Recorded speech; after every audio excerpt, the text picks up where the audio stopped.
جو بنگلہ دیش کا ہوا حسینہ واجد کے ساتھ، اور جس طرح سری لنکا میں وہ لوگ ابھرے اور اس کے بعد انہوں نے ٹیک اوور کیا؟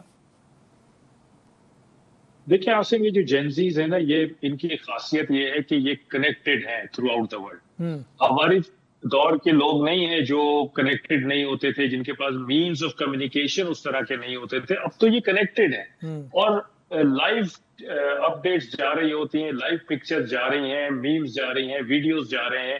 لوگوں کو پوری دنیا میں پتہ چل رہا ہے کہ بھارت میں کیا ہو رہا ہے. تو اگر بھارتی گورنمنٹ ہوش کے ناخن نہیں لے گی اور ان کا اسی طرح کریک ڈاؤن کرنے کی کوشش کرے گی جیسے ابھی کر رہی ہے، اور خواہ مخواہ کے الزامات لگائے گی پاکستان کے اوپر جس کو ان کی اپنی عوام تسلیم نہیں کر رہی ہے اس دفعہ، تو میرا خیال ہے کہ بھارتی گورنمنٹ کے لیے یہ بڑا مشکل ہو جائے گا اس کو کنٹرول کرنا اور اپنے آپ کو سسٹین کرنا. ان کا سروائیول کی جنگ بن گئی ہے یہ، اور بنتی جا رہی ہے. آپ دیکھیں گے آنے والے دنوں میں اگر یہ تحریک چلتی رہتی ہے، لوگ سڑکوں پہ رہتے ہیں، کتنے شہروں میں اب یہ پھیل گئی ہے ایک جگہ سے نکل کے. تو یہ اس چیز کا شاخسانہ ہے کہ یہ ایک ایسی آواز بن گئی ہے جو لوگوں کو قبول ہے، جو میجورٹی آف انڈین پاپولیشن اس کو قبول کر رہے ہیں، اس کو اپنا رہے ہیں اور اس میں شامل ہو رہے ہیں جوک در جوک. تو ظاہری بات ہے کہ یہ تو کسی بھی گورنمنٹ کے لیے اچھا نہیں ہوتا. آپ نے نیپال میں بھی دیکھا، آپ نے بنگلہ دیش میں بھی دیکھا کہ وہاں کے لیڈران کو وہاں سے بھاگنا پڑا. تو کیا مودی صاحب کو بھی میرے خیال ہے جہاز تیار کر لینا چاہیے اگر وہ ہوش کے ناخن نہیں لینا چاہتے تو. نہیں، مودی صاحب کو تو وہ گجرات کے ریلوے اسٹیشن پہ چھوڑیں گے جہاں پہ وہ پہلے چائے بناتے تھے، اور وہیں پہ ان کو چائے بنانے کا سٹال لگا کے دیا جائے گا. لگتا یہ ٹھیک ہے، ان کا گزر بسر اچھا ہو جائے گا. جی بہت بہت شکریہ فیصل صاحب، تھینک یو ویری مچ. آپ نے اپنا قیمتی وقت ہمیں دیا، آپ ہمارے ساتھ پروگرام میں رہے، اپنی رائے کا اظہار کیا. ناظرین، ہم یہاں پہ لیں گے وقفہ، اس کے بعد دوبارہ ملتے ہیں.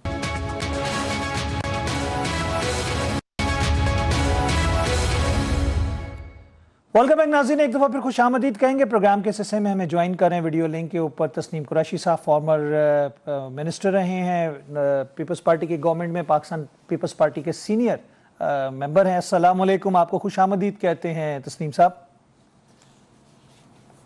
وعلیکم السلام. تسنیم صاحب، اس وقت کشمیر جو ہے الیکشن کے حوالے سے بڑا گرم نظر آ رہا ہے ہمیں. آج میاں محمد نواز شریف اور مریم صاحبہ وہاں پہ پہنچی میرپور میں جلسے میں، جو انہوں نے خطاب کیا، بڑے تند و تیز الزامات اور طنز لگائے بلاول بھٹو زرداری اور سندھ حکومت کے اوپر. اسے کشمور نہ سمجھا جائے، یہ کشمیر ہے. جس سڑک پہ تم کشمیر آتے ہو وہ میاں نواز شریف نے بنائی. ابھی جو کمی ہے وہ میاں محمد نواز شریف کی ہے. اس کے علاوہ کانپے ٹانگ رہی ہیں آپ کی.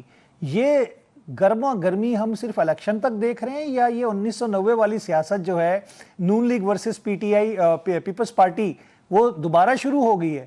وہ دور دوبارہ یاد آ گیا ہمیں؟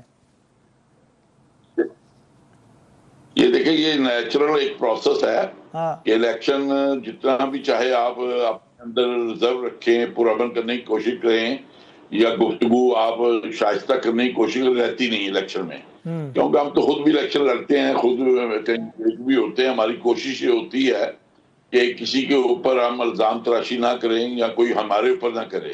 لیکن کسی ایک کی طرف سے جب یہ کام شروع ہوتا ہے وہ پھر رکتا نہیں ہے، اور جب تک الیکشن نہیں ختم ہو جاتے اس وقت تک وہ چلتا رہتا ہے. تو میں یہی سمجھتا ہوں کہ یہ جو چیزیں ہیں، جو یہاں پہ گرمی آپ دیکھ رہے ہیں، گرم جوشی دیکھ رہے ہیں، اس میں چلو ہمارے چیئرمین میں سمجھتا ہوں نوجوان ہیں، چلو ان کی جو باتیں ہیں، جو حقائق کے اوپر مبنی باتیں انہوں نے کی ہیں، انہوں نے کوئی ایسی بات نہیں کی.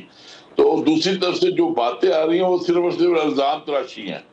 اس سے میں سمجھتا ہوں وہ تھوڑا سا الیکشن کے حوالہ سے جو اس میں گرمائش کو اور بڑھانے کی کوشش ہے. اور میں یہ سمجھتا ہوں کہ یہ گرمائش کہیں ایسے نہ ہو کہ زیادہ ہی بڑھ جائے، جس سے جو ایک چارٹر آف ڈیموکریسی ہم نے سائن کیا ہے کہیں اس کو ڈیمیج نہ کر جائے. تو اس لیے ہمیں محتاط گفتگو کرنی چاہیے. میاں صاحب ایک سلجھے ہوئے سیاستدان ضرور ہیں، لیکن مجھے ان کی یہ تقریر سن کے، ان کا یہ لب و لہجہ سن کے افسوس ہوا ہے کہ آپ تو ایک بزرگ آدمی ہیں اور سینئر ترین ہیں. چلیں ہم بلاول صاحب کو تو سمجھتے ہیں کہ نیو کمر ہیں، یا وہ ان کے الفاظ میں کہ ابھی کل کا وہ بچہ ہے، لیکن ان کی جو باتیں ہیں ہمارے چیئرمین کی، وہ ان سے بہت زیادہ ان کی سوچ سے بھی زیادہ بڑھ کے انہوں نے باتیں کی ہیں، اور انہوں نے کوئی ایسی بات نہیں کی کہ کسی کے اوپر الزام تراشی ہو. ہمارے پاس بھی بہت مواد ہے جو ہم الزامات لگا سکتے ہیں.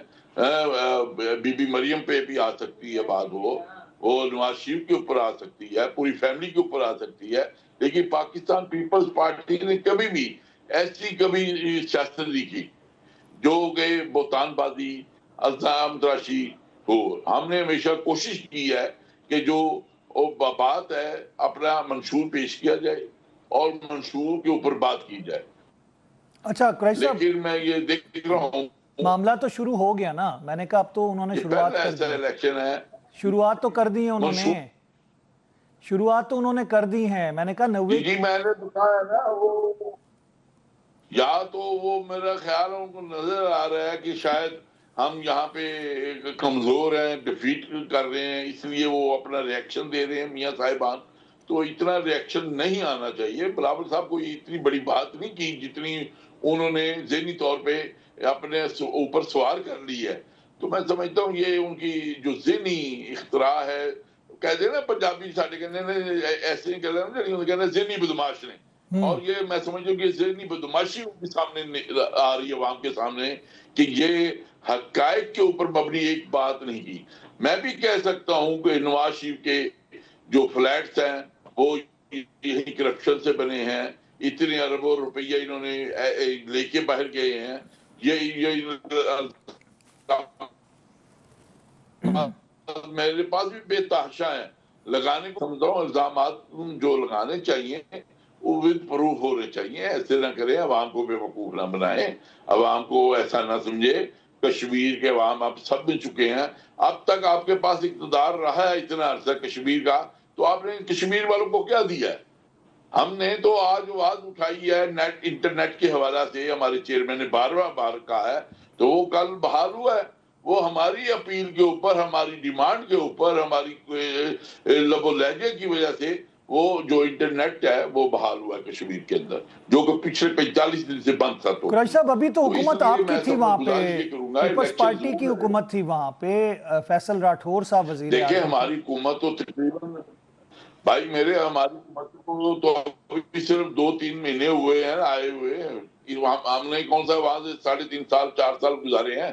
یہ ان کی تو حکومت پچھلے 3.5 سال سے وہاں پہ تھی. انہوں نے کیا کیا؟ یہ اپنا پہلے تو وہ آ کے یہ کیا کرتے ہیں؟ میاں صاحب کی ڈیمانڈ ہے کہ مجھے وزیر اعظم بنایا جائے آزاد کشمیر کا.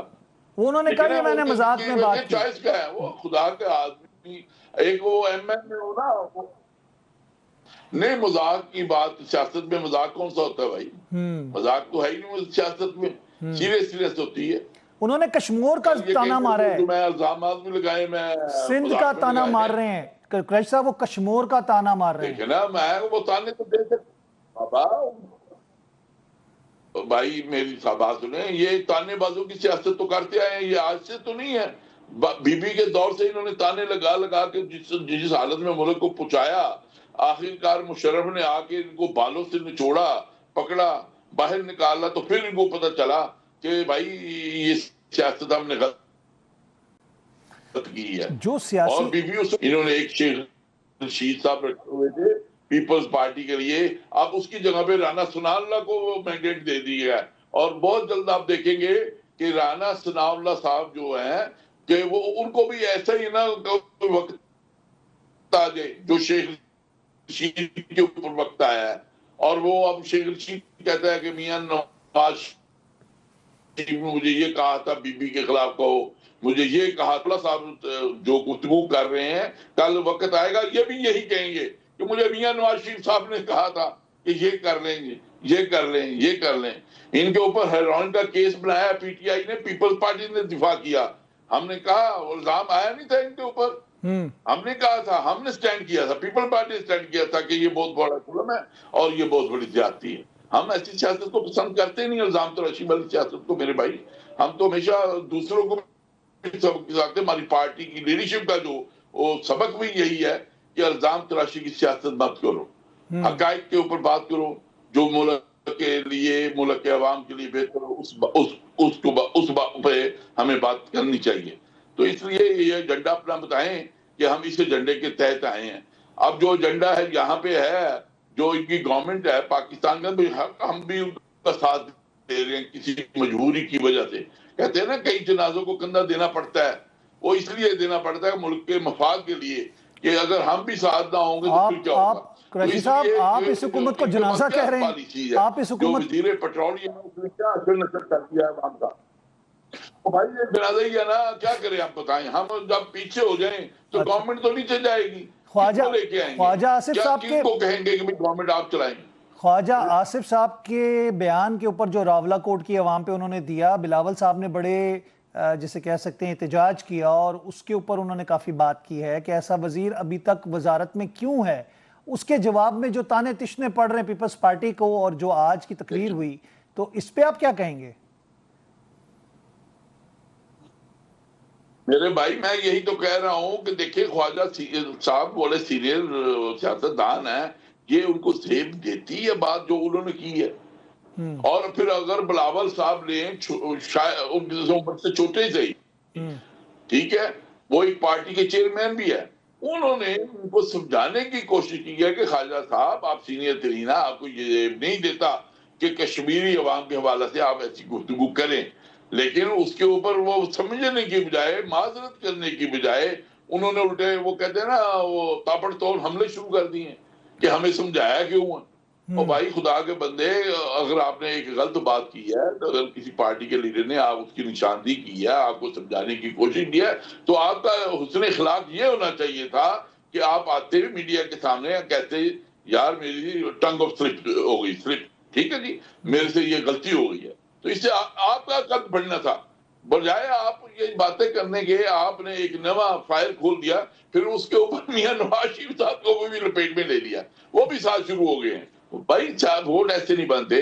انہوں نے جو سیاست کی ہے نا ہمیشہ پرچیوں کی جو سیاست کی, اگر آپ دیکھ لیں کبھی آئی جی آئی کی صورت میں کی ہے, ٹھیک ہے جی, وہ آئی جی آئی بنا لی, انہوں نے کبھی قرآن کو سامنے لے کے آگے, کبھی مذہب کو ساتھ شامل کیا.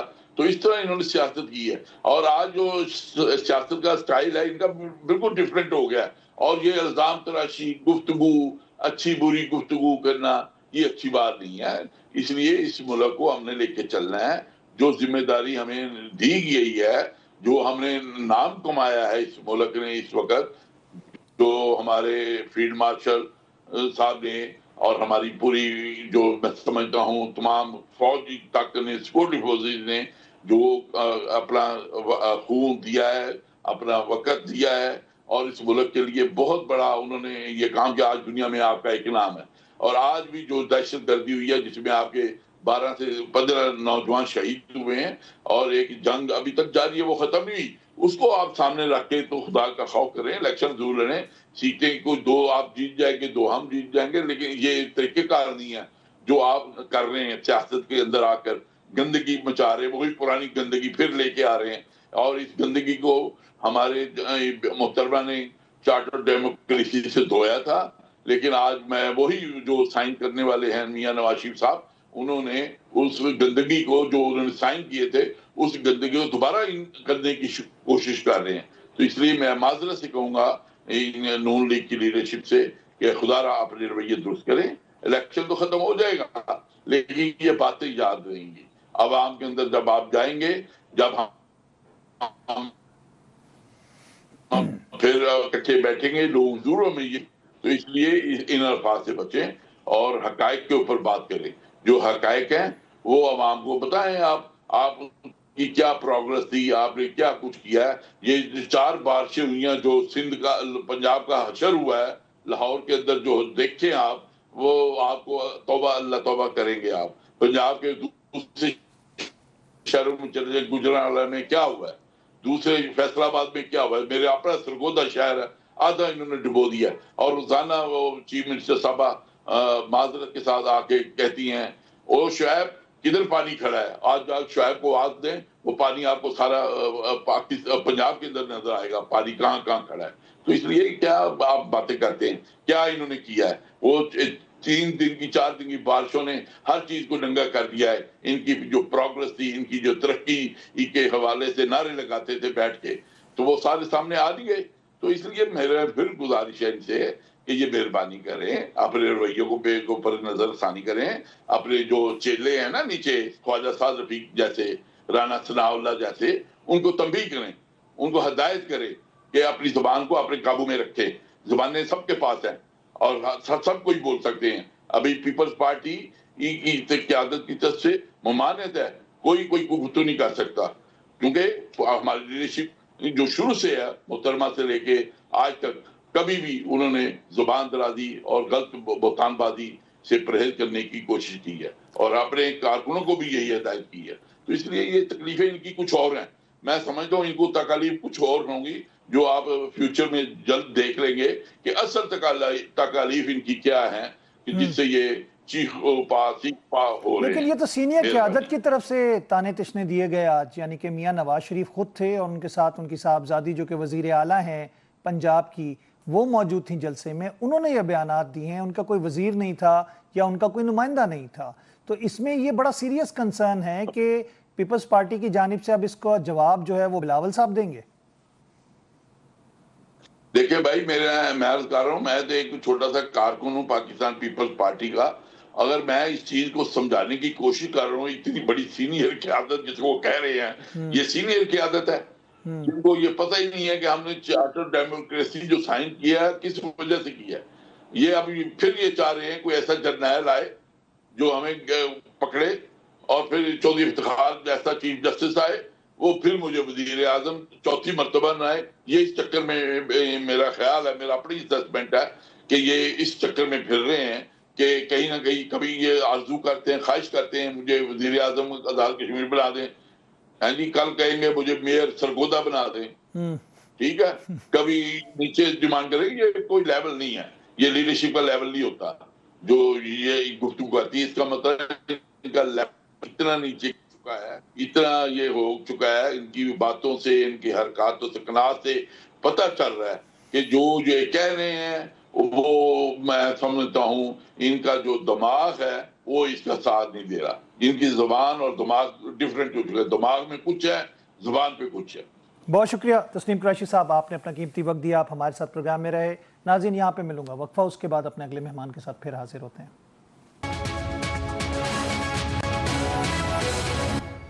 ویلکم بیک ناظرین، ایک دفعہ پھر خوش آمدید کہیں گے آپ کو پروگرام نیوز ون ٹونائٹ میں. پروگرام کے اس حصے میں ہمیں ویڈیو لنک پر جوائن کریں ڈاکٹر سلمان شاہ صاحب، سابق وزیر خزانہ اور ماہر معاشیات. السلام علیکم ڈاکٹر صاحب، آپ کو خوش آمدید کہتے ہیں. شکریہ جی. ڈاکٹر صاحب، اس وقت ہم دیکھ رہے ہیں کہ جو ایران امریکہ جنگ کے سلسلے میں جو پیٹرولیم مصنوعات پر امپیکٹ آ رہا ہے، اور جس طرح ہم نے دیکھا کہ پاکستان میں اس کی قیمتیں روزانہ کی بنیاد پہ بڑھتی جا رہی ہیں، اس کے اثرات جو ہماری اکانومی ہے، ہمارے عام آدمی کی ضرورت کی جو روزمرہ کی اشیاء ہے، خوردنوش، اس کے اوپر اثرات پڑ رہے ہیں. مہنگائی کی شرح اس وقت ہم دیکھ رہے ہیں جو کتابی لحاظ سے کہا جا رہا ہے وہ 0.91 کہا جا رہا ہے. سالانہ شرح 9.66 بولی جا رہی ہے، لیکن ایکچولی تو ہم نے دیکھا کہ ٹماٹر میں 280% اضافہ ہوا، انڈوں میں 80% اضافہ ہوا ریٹ میں، اور گو کہ ہر چیز جو ہے جو کہ پٹرول سے منسلک ہے کیونکہ ہمارا دار و مداری اس پر ہے، ہر چیز جو ہے وہ دسترس سے باہر ہوتی جا رہی ہے. تو یہ امپیکٹ جو ہے اس کو حکومت کنٹرول نہیں کر پا رہی، اس کو آپ کیسے دیکھیں گے؟ دیکھیں جی، کنٹرول کرنا بڑا مشکل ہے کیونکہ پاکستان کی اکانومی جو ہے اس کو امپورٹڈ انرجی کے اوپر ڈیپینڈنٹ کر دیا گیا ہے. اور اب کیونکہ امپورٹڈ انرجی جو ہے وہ ساری گیس اور آئل پہ ڈیپینڈ کرتی ہے، تو جب بھی ان کی قیمتیں اوپر جائیں گی تو وہ اس کا اثر تو پاکستان کے عوام پہ ڈیفینیٹلی ہوگا.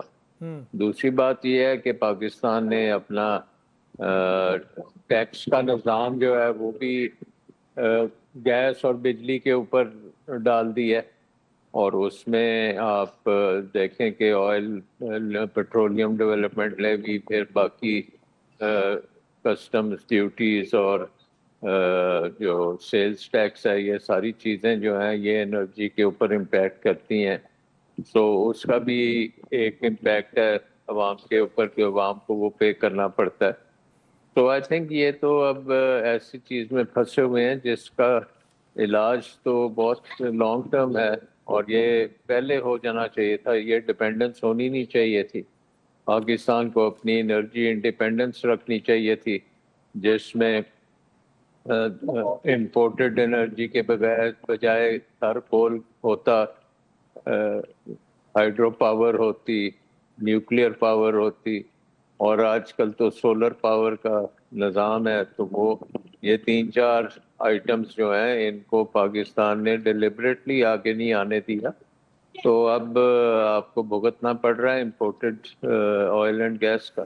سر آپ نے ابھی بات کی ہے سلمان بھائی کہ جو گرین انرجی یا سولرائزیشن کی بات کی جا رہی ہے اس کو آگے نہیں آنے دیا جا رہا، ایون ہم ای وی جو ویکلز کی بات کر رہے ہیں، اس کو ڈیلیبریٹلی یہ کلٹس ہیں جو کہ جن کا مفاد ہے اس پیٹرو ڈالر کے ساتھ یا پھر امپورٹڈ انرجی کے ساتھ، جس میں آئی پی پیز بھی شامل ہیں، ان کے پیچھے کون ہیں؟ بجلی کی چوری وہ صارفین پہ ڈال دی جاتی ہے، اس کا خمیازہ وہ بھگتتے ہیں۔ ایف بی آر کی چوری یا ان کی نکمہ پن یا نااہلی وہ عوام پہ ڈال دی جاتی ہے، وہ پیٹرولیم لیوی کی مدد میں یا پھر اس کے اندر ٹیکسز کی مدد میں پوری کیے جاتے ہیں۔ آپ کیا سمجھتے ہیں کہ سسٹم کے ناکامی کی وجہ سے عوام یہ بھگت رہی ہے، یا پھر ہمارے پاس کیپیسٹی نہیں ہے، ہمارے پاس ریزروائرز نہیں ہیں کہ جس میں ہم پیٹرول کے حوالے سے کوئی 30 دن کا بھی ہم ریزروائر رکھ سکیں؟ دیکھیں ہمارے پاس تو ہائیڈرو کا جو پوٹینشیل ہے وہ ہم نے صرف 10% اسے استعمال کیا۔ ہمارے پاس سولر کا جو پوٹینشیل ہے وہ تو ابھی ہم نے دیکھا بھی نہیں ہے۔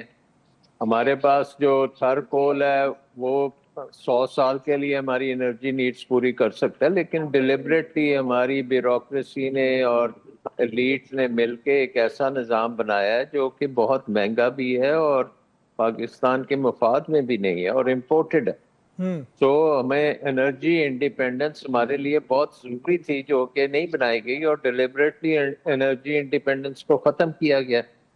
سو اب اس میں پھنسے ہوئے ہیں تو اب بھگتنا پڑے گا، اس کا کوئی اور علاج نہیں ہے۔ سلمان بھائی میرا سوال تو یہی ہے نا کہ ہمیں ڈیلیبریٹلی اس کو اگنور کیا گیا اور اس پہ انڈیپینڈنٹ نہیں ہونے دیا گیا، اس کے پیچھے کیا محرکات کیا ہیں؟ کون سے کلٹس ہیں؟ دیکھیں اس کے پیچھے ہمارے سیاسی لوگ بھی ہیں، اس کے پیچھے ہماری بیوروکریسی بھی ہے، اور ہماری ایلیٹ جو ہے بزنس ایلیٹ وہ بھی اس میں شامل ہے۔ سو وہ تو سب کو پتہ ہے کہ کون اس میں اکٹھے مل کے یہ کام کیا، کیونکہ ہر معاہدے کے اوپر دستخط جو ہوئے ہیں انہی کے ہوئے ہیں نا جو جنہوں کو اس پہ ان سے فائدہ ہوا ہے۔ تو جن کو فائدہ مل رہا ہے وہ ان قوانین کو پاس نہیں ہونے دیتے، یا ایسی چیزوں کو جسے کہہ سکتے ہیں جس میں سولرائزیشن یا پھر سستی انرجی کی بات جہاں کی جائے اس کے آگے رکاوٹ حائل کرتے ہیں، چاہے وہ بیوروکریسی ہو چاہے وہ سیاستدان ہو؟ جی بالکل اسی طرح ہی ہے، کیونکہ وہ ایسے معاہدے کیے ہوئے ہیں جس کو ہم ٹیک اینڈ پے اور ٹیک اور پے کہتے ہیں، جس کا مطلب یہ ہے کہ آپ نے پیسے دینے ہیں، آپ بجلی استعمال کرتے ہیں یا نہیں کرتے، کیپیسٹی چارجز، اور وہ کیپیسٹی چارجز جو ہیں وہ اس وقت فیول چارجز سے بھی زیادہ ہیں، اور پھر ڈالروں میں کیونکہ ہم نے یہ ساری چیزیں کی ہوئی ہیں تو ڈالر آپ کو پتہ جو جس وقت کیے تھے اس وقت 70-80 روپے کا ڈالر تھا، اب 280 روپے کا ڈالر ہے۔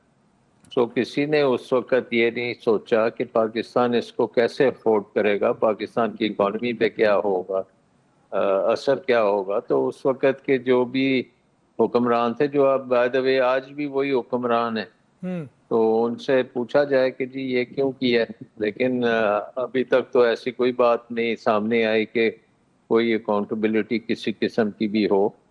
سو برداشت جو ہے وہ عوام کو ہی کرنا پڑے گا۔ سلمان بھائی اس میں سوورن گارنٹیز دی گئی ہیں اور اس کے بعد اس چیز پہ قوم کو بلیک میل کیا جاتا ہے کہ یہ معاہدے منسوخ نہیں کیے جا سکتے کیونکہ ان پہ سوورن گارنٹیز ہیں، اور اب تو بچے کو انفارمیشن ہے کہ اس کے پیچھے کون کون سے اشرافیائی خاندان موجود ہیں جن کے نام پہ یہ کمپنیز ہیں۔ بالکل۔ تو اب اس کا حل کیا ہے کہ عوام یہ خاموشی سے درد برداشت کرے؟ اور ہم دیکھتے ہیں نا کہ جہاں پر غربت ہے، جہاں پر بھوک افلاس ہوتی ہے، وہاں پر جب اس طرح مہنگائی کا طوفان آتا ہے تو وہاں پہ لا اینڈ آرڈر سچویشن بھی خراب ہوتی ہے، اور ملک ویسے ہی دہشت گردی کے افریت میں مبتلا ہے، تو اس میں اگر لا اینڈ آرڈر کے بھی مسائل شروع ہو گئے تو پھر یہ کیا کریں گے؟ دیکھیں یہ ظاہر ہے نا، یہ نظر آ رہا ہے، کیونکہ آپ دیکھ رہے ہیں کہ جو اکنامک نظام ہے اس نے پاکستان میں آدھے کے قریب آبادی جو ہے اس کو غربت میں ڈبو دیا ہے۔ اقتصادی نظام نے تقریباً 40% بچے جو ہیں وہ سٹنٹنگ ان کی ہو رہی ہے کیونکہ ان کو خوراک نہیں صحیح مل رہی۔ تقریباً 2.5-3 کروڑ بچے جو ہیں وہ اسکولوں میں نہیں۔ تو وہ کون سا اقتصادی نظام ہے جس نے یہ سارا کچھ کیا ہے؟ ایک بڑا اچھا خطہ ہمارے پاس تھا، ہمارے پاس پانی تھا، دریا تھے، زمین تھی، سب کچھ تھا، لیکن ہمارے نظام نے ہمیں غریب سے غریب تر کر دیا۔ تو اب اس نظام کو آپ کو بدلنا پڑے گا نا۔ تو نظام اصل میں اب بدلنے کے لیے تیار نہیں ہے، وہ پوری کوشش کرتا ہے کہ وہ اپنے جو فائدے اٹھا رہے ہیں ایلیٹس وہ اٹھاتے چلے جائیں۔ سو آئی تھنک نہ تو کوئی الیکشن میں چینج ہو سکتا ہے، نہ کوئی اور چینج آ سکتی ہے، تو بس اب اسی طرح ہی کام چلے گا۔ مجھے یہ بتائیے گا کہ ہم ایف بی آر کی بات کرتے ہیں جس کی ذمہ داری ہے ریونیو جنریٹ کرنا، ٹیکس کلیکشن کی بات کی جائے، ہر مرتبہ خسارے کا بجٹ جاتا ہے اور ہمیں نظر یہ آتا ہے کہ ایف بی آر اپنے اہداف حاصل کرنے میں ناکام رہی، اور اس کے اندر ہم نے یہ بھی دیکھا ہے کہ جو لیکیجز ہیں ایف بی آر کے اندر سے جو ٹیکس کلیکٹ ہوتا ہے وہ مڈل مین کے ساتھ مل کر وہ بھی اب ہزاروں اور اربوں میں جا چکی ہے۔ اور اس کے حوالے سے آپ کو یاد ہے فارمر جو منسٹر تھے ٹریجری کے اور اس کے علاوہ جو ایف بی آر کے چیئرمین تھے وہ بھی بتاتے رہے کہ کتنی کرپشن ہو رہی ہے، اس کو بھی نہیں روکا جا رہا۔ اس سب کا ملبہ بجلی چوری، ایف بی آر کی ناکامی یا ان کی چوری وہ ساری عوام پہ ڈالی جا رہی ہے۔ عوام جب آ گئی سڑک پہ تو پھر یہ کیا کریں گے؟ دیکھیں عوام بیچاری تو بھوک سے ستائی ہوئی ہے، عوام کے پاس کوئی نوکریاں نہیں ہیں۔ آپ کو پتہ ہے 90% آبادی آپ کی 45 سال کی عمر سے کم ہے۔ ان کا روزگار سب سے نمبر 1 آبجیکٹو یہ ہے کہ ان کو روزگار ملتا رہے، اور ہماری اکانومی جو ہے وہ گرو ہی نہیں کر رہی کیونکہ اسی کی وجہ سے روزگار کے مواقع ملتے ہیں، اور گرو اس لیے نہیں کر رہی کیونکہ انویسٹمنٹ نہیں ہوتی، اور انویسٹمنٹ اس لیے نہیں ہوتی کیونکہ ایف بی آر نے ٹیکس لاد دیے ہیں لوگوں پہ۔ اور سو آئی تھنک کہ اتنے رولز ریگولیشنز، بیوروکریسی، سیاسی کنٹرول، ایلیٹ کا کنٹرول، یہ سارا نظام جو ہے یہ اب پاکستان کے عوام کے لیے کام نہیں کر رہا، یہ اپنے لیے کام کر رہا ہے۔ تو جب تک یہ ریفارمز نہیں کریں گے، اب تو دیکھیں نا آئی ایم ایف نے بھی یہی کہہ دیا ہے کہ پاکستان میں کرپشن جو ہے اور مس مینجمنٹ سے 6% جی ڈی پی گروتھ جو ہے وہ ضائع ہو رہی ہے۔ ورلڈ بینک کہتا ہے کہ بچے جو ہیں وہ اسکولوں میں نہیں ہیں، سٹنٹنگ ہو رہی ہے۔ ایشین ڈیولپمنٹ بینک کہتا ہے ایکسپورٹ نہیں ہو رہی۔ تو یہ تو سارے ہمارے پارٹنرز تھے نا جنہوں نے پیسہ اتنا لگایا پاکستان میں، تو وہ پیسہ تو ضائع ہو گیا کیونکہ پھر نظام نے اس کو استعمال صحیح نہیں کیا۔ سو اب یہ سوال تو اب عوام کے لیے ہے کہ وہ اس کا کیا سلوشن نکالتے ہیں۔ تو آپ نے بات کی، ایک سلوشن یہ ہے کہ پھر سوشل انریسٹ ہوگا۔ آلریڈی ہمارے 2 صوبوں میں بہت زیادہ شورش ہے اور اس کی وجہ سے دہشت گردی بھی ہے، پھر آپ کے باقی صوبوں میں بھی اسی طرح کے حالات بن سکتے ہیں۔ تو آئی تھنک کہ یہ جب تک ہم نظام کو بدلیں گے نہیں، ریفارمز نہیں کریں گے، ڈیپ سیٹڈ ریفارمز نہیں کریں گے، یہ معاملہ چلتا رہے گا۔